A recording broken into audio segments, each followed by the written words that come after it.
Bonjour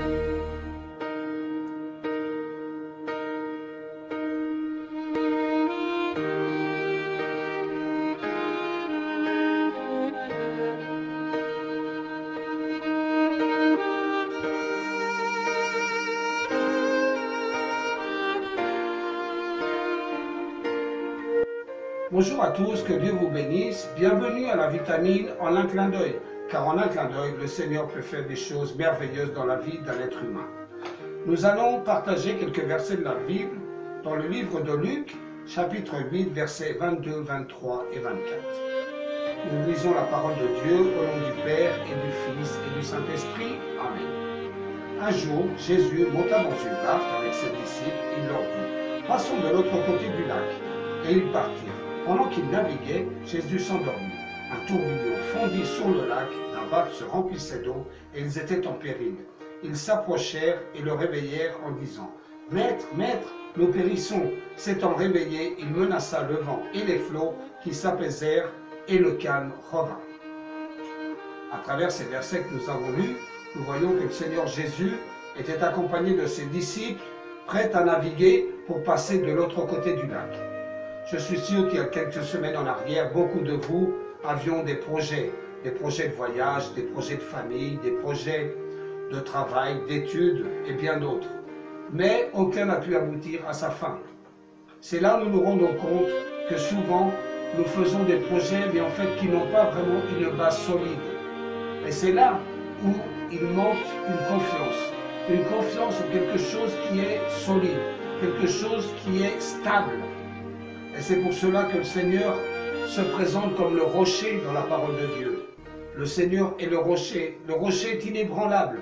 Quand nous posons notre confiance en Dieu, la vie change. Nous voyons donc que le Seigneur, à peine il commence à naviguer, que le Seigneur s'endormit. Et c'est là que se développe une grande tempête. La tempête commence à bouger la barque, la tempête commence à faire que l'eau rentre dans la barque.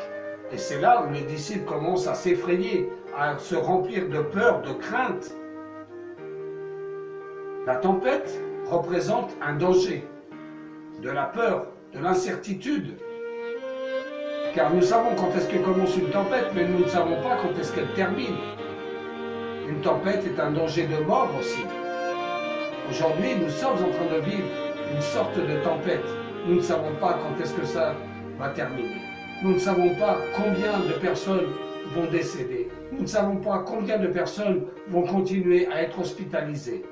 Nous sommes en train de passer par une tempête terrible, dont nous n'avons pas le contrôle. Nous n'avons pas le contrôle de cette tempête. Nous ne pouvons pas maîtriser les décès.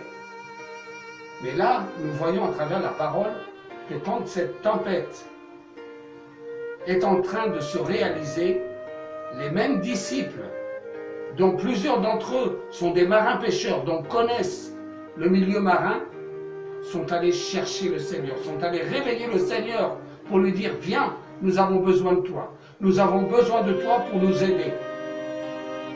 Beaucoup de personnes peuvent se dire: Dieu est en train de dormir aussi. Où est Dieu? Qu'est-ce que fait Dieu? Pourquoi il n'intervient pas?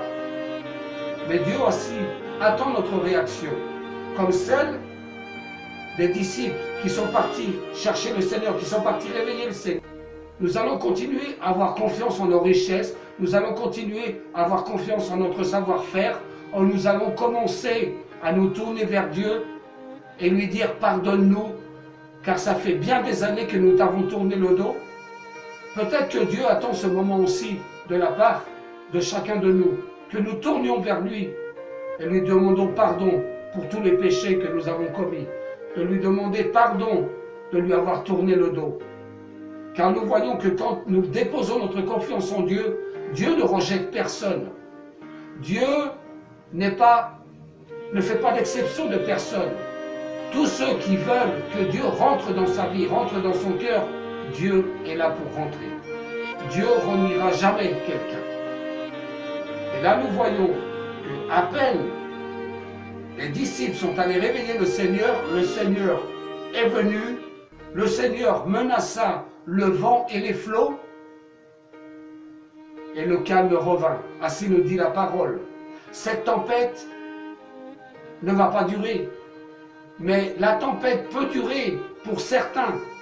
Mais quand tu commences à faire confiance en Dieu, quand tu commences à dire à Dieu qui rentre dans ta vie, ta confiance repose sur lui et lui va s'occuper de la tempête.